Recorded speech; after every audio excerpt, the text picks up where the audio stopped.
Sir நேற்று தாவேக்கா சார்பா செயல் வீரர்கள் கூட்டம் நடந்திருக்கு. எனக்கு அழுத்தம் தர முடியுமா? என் மூஞ்ச பார்த்தா அழுத்தம் தர்ற மாதிரி இருக்கா? தன் முகத்தை வைத்துக்கொண்டே வியாபாரம் செய்கிறார் என்பதனால என்னைய பார்த்தா அப்படியா தெரியுது அப்படின்னு யார் கேட்பா? தவறை மறைக்கிறவர்கள் கேட்கிற கேள்வி. மாதத்துக்கு ஒரு முறை ஒரு கூட்டம் போட்டு 5 டைலாக் 10 டைலாக் பேசுறாரு. அதை கடந்து களத்திலே தாவேக்கா இருக்கிறதா? அதிமுக ஐடி விங்ஸ் தொடர்ந்து இப்போ விஜய் அட்டாக் பண்ண ஆரம்பிச்சிருக்காங்க. 2 ஆண்டு காலம் ஆயிடுச்சு கட்சி ஆரம்பிச்சு. இப்பதான் அதிமுக ஒரு ஊழல் கட்சிங்கிறத அவர் கண்டுபிடிச்சிருக்கிறார். இதற்கு முன்னாடி எப்பயாவது விஜய் வச்சிருக்கிறாரா? ஏன் வைக்கலைன்னா வீட்டுக்கு ஒரு ஆள் இருக்கான் எங்களுக்கு விஜய்க்கு. சாதாரணமா இல்ல, 2 கோடி பேருக்கு மேல இருக்கான். அதை நான் முழுமையா ஏற்றுக்கொள்றேன். விஜய்க்கு வீட்டுக்கு ஒருத்தன் இருக்கான். யார் இருக்கான்னா வீட்டுக்கு ஒருத்தன் சினிமா பார்க்கறதுக்கு இருக்கான். இப்ப நீங்க ஏறத்தால ஜோக்கர் படத்துல குரு சோமசுந்தரம் சொல்லி இருக்கிறது மாதிரிதான் தாவேக்காரங்க விஜய் தான் முதலமைச்சர், விஜய் தான் முதலமைச்சர். களத்திலே நீங்கள் யார்? தன் பிரச்சனைக்கு குரல் கொடுக்க மறுக்கிற விஜயால எப்படி தமிழ்நாட்டின் பிரச்சனைகளுக்கு குரல் கொடுக்க முடியும்? அரசியல்வாதியா மாறல, ஒரு ரசிகர் மன்றத்தை நடத்தி கொண்டிருக்கிறார். செங்கோட்டையன் சொல்றாரு, விசில வயசானவங்க காதுக்குள்ள ஊதிடாதீடா. ஏன்னா தொடர்ந்து விசில் அடிச்சாங்கன்னா நாஞ்சில் சம்பத்துக்கெல்லாம் காது கேட்காம போக வாய்ப்பு இருக்கு. பப்ளிக் டிஸ்டர்பன்ஸ் பண்ணிடாதீப்பான்னு சொல்லக்கூடிய இடத்துல தான் எதுவுமே தெரியாம நான் சிஎம்மா தான் வருவேன். விஜய் கனவு கண்டு கொண்டிருக்கிறார். இவருடைய கனவை கலைப்பதற்கான ஏற்பாட்டை அதிமுக செய்ய தொடங்கிவிட்டது. பாஜகவும் அவருக்கு எதிராக. விஜய் இந்த அளவுக்கு பேசுறதுக்கு காரணம் இதுக்கு அடுத்து கண்டிப்பா ஒரு கூட்டணி இல்லாம தனிச்சுதான் போட்டிடுவாரு. அவரை நோக்கி யாருமே வரலையே. புதிய தலைமையில கிருஷ்ணசாமி வந்தாரா? ஜான் பாண்டியன் வந்தாரா? யாராவது ஒரு லெட்டர் பேடு கட்சியாவது வந்தாங்களா? யாருமே வரலையே அவரை நோக்கி. தனித்து போட்டி என்பது அல்ல, அவர் அரசியல்ல தனிமைப்படுத்தப்பட்டிருக்கிறார். தமிழ் பெண் நேயர்களுக்கு வணக்கம். இன்று நம்ம உணர்ந்திருப்பவர் அரசியல் விமர்சகர் ராஜகம்பீரன் அவர்கள். வணக்கம் சார். வணக்கம் சார். நேற்று தாவேக்கா சார்பா செயல் வீரர்கள் கூட்டம் நடந்திருக்கு. அதில் விஜய் அவர்கள் பேசின விஷயங்கள் தான் இப்போது ரொம்ப பரபரப்பான செய்தியாக போயிட்டுருக்கு. முதல்ல ஒரு சிபிஐ விசாரணை கொடுத்து பேசியிருக்காரா, இல்லை ஜனநாயகன் படத்தை கொடுத்து பேசியிருக்காருன்ற நிறைய விமர்சனங்கள் போயிட்டு இருந்தது. இந்த பேச்சு ஆரம்பிக்கிறதுக்கு முன்னாடியே அழுத்தம் தராங்க அப்படின்ற மாதிரி ஒரு விஷயம் பேசியிருக்காரு. எனக்கு அழுத்தம் தர முடியுமா? என் மூஞ்ச பார்த்தா அழுத்தம் தர்ற மாதிரி இருக்கான்ற நிறைய விஷயங்களும் பேசியிருந்தாரு. நீங்கள் எப்படி சார் பார்க்குறீங்க? ஒரு சினிமா நடிகன் தன் முகத்தை வைத்துக்கொண்டே வியாபாரம் செய்கிறார் என்பதனால என்னைய பார்த்தா அப்படியா தெரியுது அப்படின்னு யார் கேட்பா? இந்த முகத்தை பாருங்க எவ்வளோ அப்பாவியா இருக்கு, இந்த முகத்தை பார்த்தா சந்தேகப்படுறீங்க அப்படின்னு யாரு கேட்பா? பெரும்பகுதி தவறை மறைக்கிறவர்கள் கேட்கிற கேள்வி. சைக்காலஜிக்கலா இந்த பாயிண்ட் ரொம்ப தப்பு. முகத்தை வச்சு முடிவு பண்ண முடியுமா?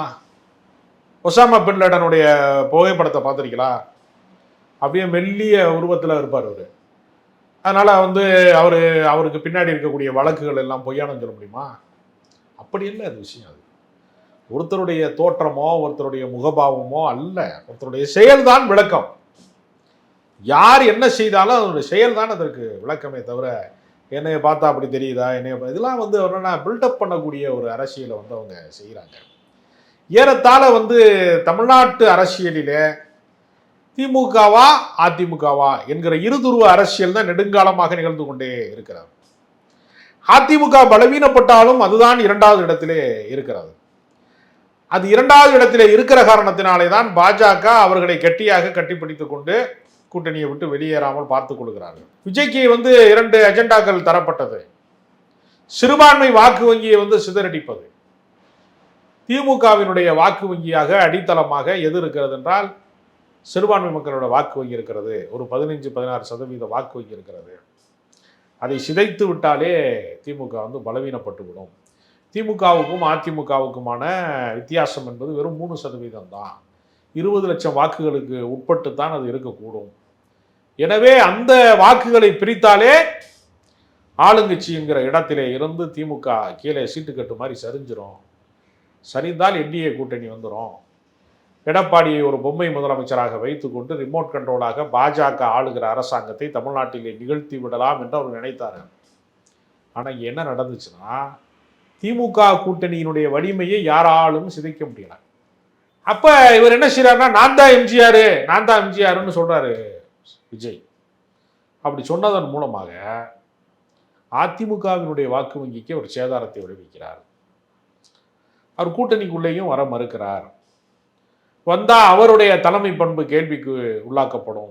ஏன்னா விஜயினுடைய தலைமையிலே தான் நாங்கள் அவர்தான் முதலமைச்சர் வேட்பாளர், என்று ஒரு பிம்ப அரசியலை, ஒரு பில்டப் பண்ணக்கூடிய அரசியலை, அந்த இமேஜை மெயின்டைன் பண்ணக்கூடிய அரசியலை அவங்க வந்து தொடர்ந்து செய்கிறாங்க. அந்த இமேஜுக்கு டேமேஜ் வந்துருமோங்கிற அச்சத்தில் அதிமுக கூட்டணிக்குள்ளே அவர்கள் வரவில்லை. அதோடு அவர்களுடைய வாக்கு சதவீதம் என்ன என்கிறது ஒரு பெரிய குழப்பமாக இருக்குது. ஏன்னா ஏற்கனவே இப்படி தான் விஜயகாந்த் அதிமுக கூட்டணிக்குள்ளே சேர்த்து அவர் மாபெரும் வெற்றி பெற்று எதிர்க்கட்சி தலைவர் அந்தஸ்துக்கு வந்து 100 நாள் கூட நீடிக்கிறார். சட்டப்பேரவையிலே நாக்கை துருத்தி கொண்டு ஜெயலலிதாவை மிக கடுமையாக அவர் விமர்சித்தார். அப்போ தேமுதிகவை வளர்த்து விட்டது தவறு என்று ஜெயலலிதா என்ன செஞ்சாங்க, மக்கள் நல கூட்டணி என்கிற ஒரு செயற்கையான கூட்டணியை உருவாக்கி திமுகவை வீழ்த்தி விட்டு அதிமுக ஆட்சி கட்டில் வந்தாங்க. ஒரே நேரத்தில் ஒரு கல்லில் 2 மாங்காய் மாதிரி மக்கள் நல கூட்டணியின் வழியாக ஒரு பக்கம் தேமுதிக துடைத்து எறியப்பட்டது, திமுக வீழ்த்தப்பட்டது, ஏடிஎம்கே ஆட்சி வந்துச்சு. 10 ஆண்டு காலம் அவங்க தொடர்ந்து ஆள்வதற்கு அதான் காரணம், விஜயகாந்தின் வீழ்ச்சி தான் காரணம். இப்போ விஜய் வந்து எந்த இடத்துக்கு வந்து சேர்ந்துருக்கிறார்னா 3வது இடத்துக்கு வந்து சேர்ந்துட்டார் கூட்டணி இல்லாதனால. 3வது இடத்துல யார் இருக்கிறாங்கன்னா ஏற்கனவே நாம் தமிழர் கட்சி தான். 2 ஆண்டு காலம் ஆயிடுச்சு கட்சி ஆரம்பிச்சு. இப்போ தான் அதிமுக ஒரு ஊழல் கட்சிங்கிறத அவர் கண்டுபிடிச்சிருக்கிறார். அதுலேயும் செங்கோட்டையனை கூட வச்சுக்கிட்டு ஊழலை பற்றி பேசுறது இருக்குல்ல. செங்கோட்டையன் வந்து போக்குவரத்துறை அமைச்சராக இருந்தபோது மிகப்பெரிய அளவிலே வந்து ஊழல் செய்தார், மோசடிகள் செய்தார்னு கோர்ட்டில் தண்டனையே அவருக்கு அறிவித்தாங்க. அவர் தேர்தலிலே போட்டியிடுவதற்கு தடை விதித்தாங்க. அப்படிப்பட்ட செங்கோட்டையனை வந்து வாச்சாத்தியினுடைய வன்புணர்வு, அங்கே இருக்கக்கூடிய பழங்குடியின மக்கள் துன்புறுத்தலுக்கு, மிகப்பெரிய மோசமான மனித உரிமை மீறல் அத்துமீறல்கள் நடந்ததற்கு அன்றைக்கு வனத்துறை அமைச்சராக இருந்த செங்கோட்டையன் தான் காரணம்னு சிபிஐலேயே குற்றப்பத்திரிகை இருக்குது. அப்போ அவரை பக்கத்தில் வச்சுக்கிட்டு எப்படி ஊழலை ஒழிப்ப? ஏன்னா அதிமுக ஐடி விங்ஸ் வந்து தொடர்ந்து இப்போ விஜய் வந்து அட்டாக் பண்ண ஆரம்பிச்சிருக்காங்க இந்த ஒரு பேச்சுக்கு அப்புறம். அதுக்கு காரணம் என்ன அப்படின்னா, அதிமுக ஒரு ஊழல் கட்சி என்பதை அவர் தான் தொடங்கி வச்சிருக்கிறார். அதிமுக ஒரு ஊழல் கட்சி என்கிற விமர்சனத்தை இதற்கு முன்னாடி வந்து எப்பயாவது விஜய் வச்சிருக்கிறாரா? இதற்கு முன்னாடி எந்த விமர்சனத்தையும் வைக்கல. ஏன் வைக்கலைன்னா, நான் தான் எம்ஜிஆர், உண்மையான அதிமுக நான் தான் உண்மையான திமுக, அண்ணாதுரை உருவாக்கின திமுகவை நான் தான் வந்து உருவாக்க போகிறேன் என்று அவங்களே பேசிக்கிறாங்க. மனம் பிறந்தவர்களுக்கு ஒரு குணம் உண்டு. அவர்கள் கற்பனை செய்கிற ஆசைப்படுகிற விஷயத்தை அவர்கள் அடைந்து விட்டதாக திருப்தி அடைவார். இப்போ ஜோக்கர் படம் பார்த்தீங்கன்னா குரு சோமசுந்தரம், டேய் நான் தாண்டா ஜனாதிபதி அப்படின்னு சொல்லிக்கிட்டே தெரிவார் படம் முழுக்க ஒரு கோட்டு போட்டுக்கிட்டு. மனம் பிறந்தவர்கள் தங்களை தாங்களே ஜனாதிபதியாக அவங்களே அறிவிச்சுக்கிறாங்க. உண்மையிலே ஜனாதிபதி ஆகணும்னா அதுக்கு பல பேர் ஓட்டு போடணும், எம்பிக்கெல்லாம் ஓட்டு போடணும், அது முறைப்படி தேர்வு செய்யப்படணுங்கிறது அது ஒரு வகை. யாருடைய தயவும் இல்லாமல் குடியரசுத் தலைவர் நான் தான் ஜனாதிபதினு சொல்றதுன்னா மனம் பதட்டம் இருக்கணும் அதுக்குள்ள. இப்போ நீங்கள் ஏறத்தாழ ஜோக்கர் படத்தில் வந்து குரு சோமசுந்தரம் சொல்லிக்கிட்டு இருக்கிறது மாதிரி தான் தாவே காக்காரங்க விஜய் தான் முதலமைச்சர் அப்படின்னு சொல்லிட்டு தராங்க. நீங்கள் எல்லாருமே ஜோக்கர் மாதிரி தான் எனக்கு தெரியுது. இப்போ களத்திலே நீங்கள் யார் அப்படின்னு ஒரு கேள்வி இருக்குல்ல. உங்கள் தன்னுடைய பிரச்சனைக்கே குரல் கொடுப்பதற்கு விஜய்க்கு தைரியம் இல்லை. ஜனநாயகனை பற்றி ஏன் ரிலீஸ் ஆக மறுக்குது, என்ன சென்சார் போர்டில் ஏன் இப்படி தடயங்கள் விதிக்கிறாங்க, ஏன் வந்து நீதிமன்ற விசாரணை தள்ளி போகிறது, அந்த படம் ஏன் வந்து ஏறத்தாழ ஜனவரி மாதமே முடிய போகிறது, பொங்கல் விடுமுறைகள் எல்லாம் காலியாகி விட்டது, ஏன் வந்து சென்சார் போர்டு பிரச்சனையில் அவரை தீர்க்க முடியவில்லை? ஒரு சாதாரண பிரச்சனையை கூட தீர்ப்பதற்கு அவருக்கு வழிமுறை தெரியவில்லையா? இல்லை மத்திய அரசாங்கம் தடை விதிக்கிறதா? இப்போ நாளைக்கு வந்து தீர்ப்பு வழங்க போகிறாங்க. அப்போ பிப்ரவரி மந்த் கண்டிப்பாக படம் வந்து ரிலீஸ் ஆமாம், பிப்ரவரி மாதங்கிறப்ப நீங்கள் தேர்தலுக்கு மிக நெருக்கத்திலே படம் ரிலீஸ் ஆகிறது ஒரு சிக்கல் இருக்கிறது. தேர்தல் தேதி அறிவித்தார்கள் என்று சொன்னால் அது பிரச்சாரத்திற்கான உத்தியாக மாறிவிடும் என்று தடை விதிப்பதற்கான சாத்தியக்கூறுகள் இருக்கிறது. அப்போ ஜனநாயகனுக்காக ராகுல் காந்தி குரல் கொடுக்கிறார், தமிழ்நாட்டின் முதலமைச்சர் கூட குரல் கொடுக்கிறார். அமலாக்கத்துறை, வருமான வரித்துறையை தொடர்ந்து சென்சார் போர்டும் மத்திய அரசாங்கத்தினுடைய ஒரு அடியாட்களாக மாறிவிட்டார்களா என்று தமிழ்நாட்டு முதலமைச்சர் கேட்கிறார். எல்லாரும் பேசுகிறார்கள், விஜய் பேச மறுக்கிறார். தன் பிரச்சனைக்கு குரல் கொடுக்க மறுக்கிற விஜயால எப்படி தமிழ்நாட்டின் பிரச்சனைகளுக்கு குரல் கொடுக்க முடியும்னு ஒரு கேள்வி. மௌனமாகவே இருக்கிறார். எப்பயாவது ஒரு முறை, ஒரு மாதத்துக்கு ஒரு முறை ஒரு கூட்டம் போட்டு 5 டைலாக் 10 டைலாக் பேசுகிறார். அதை கடந்து களத்திலே தாவேக்கா இருக்கிறதா, அடுத்து தளபதி தான் அப்படின்னு சொல்லிட்டு தரான். எப்படி தளபதி ஆட்சி உடனே வரும்? உன்ட்ட எத்தனை பூத் ஏஜென்ட் இருக்கான், எத்தனை வந்து ஒன்றிய செயலாளர் இருக்கான், எத்தனை கிளை செயலாளர் இருக்கான், மக்களுக்கு நீ என்ன செஞ்சுருக்க, உனக்கு எதுக்காக ஓட்டு போடணும் நான் கேட்பானா கேட்க மாட்டானா? களத்தில் நீ எப்படி நிற்ப? ஒரு எஸ்பி வேலுமணியை எதிர்த்து, ஒரு செல்லூர் ராஜை எதிர்த்து, ஒரு விஜயபாஸ்கரை எதிர்த்து எப்படி நீ வந்து ஒரு தாவேகாவோட ஒரு வேட்பாளர் வந்து எப்படி வந்து வெற்றி பெற முடியும்?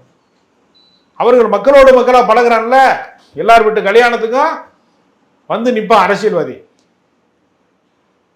எல்லார் வீட்டு துக்கத்திற்கும் வந்து நிற்பான். இவன் துக்கம் விழுந்துச்சுன்னா ஏன் இடத்துக்கு நீ வா, ஹோட்டலுக்கு வா, உனக்கு துக்கம் விசாரிக்கிறேன்னா உலகத்தில் அப்படி எங்கேயாவது கேட்டிருக்கலாம்? அதிமுகவோட ஐடி விங்லும் வந்து இந்த ஒரு தாக்குதல் வந்து இருந்தது. பனையூர் இல்லை பண்ணையூர் கரூர் சம்பவம் வந்து நடந்ததுக்கு காரணம் வந்து எப்படியும் நீங்க தான், அதை நீங்க நடத்துனீங்களோ இல்லையோ, ஆனா காரணம் வந்து நீங்க தான் அப்படின்ற மாதிரியும் இப்ப ஊழலை பற்றி அவர்கள் பேசுறாங்க, முறைகேடு பத்தி பேசுறாங்க. இந்த கட்சியினுடைய மாநாட்டுக்கு யார் பணம் செலவழித்தார்கள்? விஜய் வந்து கை காசை வந்து செலவழிக்கக்கூடிய பழக்கம் உடையவர் அல்ல. திரைப்பட படப்பிடிப்பு நடக்கிற இடங்கள்ல யாராவது ஒரு தொழிலாளருக்கு அவர் உதவி செய்தார் அப்படின்னு யாராவது சொல்ல முடியுமா? யாரோடையும் பேசவே மாட்டார், அவரு யாரோடையும் பழகவே மாட்டாரு. நான் அடிக்கடி சொல்லுவேன், விஜய் வந்து ஒரு ஆலண்டா பிசாசு, அவருக்கு மனுஷவாடம் ஆகாது. அப்படித்தான் விஜய் இருக்கிறாரு. அப்ப அவர் வந்து திடீர்னு ஊழலை ஒழிப்பேங்கிறாரு. ஊழலை எப்படி ஒழிப்பிய? ஆதவர்ஜனா என்று சொல்லக்கூடிய கள்ள லாட்டரியில பல 100 கோடிகளை வந்து அதிகமாக வந்து நிதிகளை வந்து பாஜகவுக்கு தேர்தல் நிதி கொடுத்த ஒரு ஃபேமிலியில இருந்து ஒரு ஆளை பக்கத்தில் வச்சுக்கிட்டு, இந்த பக்கம் செங்கோட்டையனை கூட வச்சுக்கிட்டு, ஆர்எஸ்எஸ்ஸிலே பயணித்து, பாஜகவிலே பயணித்து, அதிமுகவிலே பயணித்த நிர்மல்குமாரை கூட வச்சுக்கிட்டு எப்படி நீங்க வந்து ஒரு ஒரு மாற்று அரசியலை நீங்க எப்படி கட்டமைப்பீங்க? திமுகவும் வேணாம் அதிமுகவும் வேணாங்கிறது தான் ஏற்கனவே நாம் தமிழர் கட்சி சொல்லிட்டு இருக்கானே. அந்த அரசியல் ஈடுபட்டதா தமிழ்நாட்டில்? 15-16 ஆண்டு காலமாக சீமான் தெருவா கத்துறாரு. அவர் அரசியல் வெற்றி பெற்றதா? இப்போ அவருக்கு ஈழத்தமிழர்கள் பணம் கொடுக்கறத நிறுத்திட்டாங்கிறதுனால இப்போ வந்து ஆர்எஸ்எஸ்ட பணம் வாங்கிக்கிட்டு பெரியாரை தாக்கிட்டு பேசுறாரு. ஒரு கூலிப்படை தலைவன் மாதிரி சீமான் கத்திட்டு கிடக்காரு. உங்களுக்கு என்ன அரசியல் இருக்கிறது என்பது, நீங்கள் வந்து எந்த பாஜகவின் நிழல் உங்கள் மீது படியவே இல்லை என்பதை அந்த குற்றச்சாட்டை திருமாவளவன் சொன்னார்ல. பாஜக பெற்றெடுத்த பிள்ளைகள் தான் சீமானும் விஜயும் சொன்னார்ல. அந்த குற்றச்சாட்டுக்கு உங்களுடைய பதில் என்ன? இல்லை என்று எப்படி நிரூபிப்பீங்க? கள செயல்பாட்டின் வழியா நிரூபிக்க முடியும். மும்மொழி கொள்கையை எதிர்த்து தமிழ்நாடு முழுக்க தாவேகா வந்து ஆர்ப்பாட்டம் நடத்துகிறது, சிறை நிரப்பும் போராட்டம் நடத்துகிறதுன்னு சொன்னா பாஜகவை எதிர்க்கிறாங்க நம்பலாம். நீ பாஜக பற்றி விமர்சிப்பதையே கரூர் சம்பவத்திற்கு பின்னால் விஜய் நிறுத்தி விட்டார். ஒரு வார்த்தை பாஜக என்கிற சொல்லையே கூட பயன்படுத்த மறுக்கிறார்.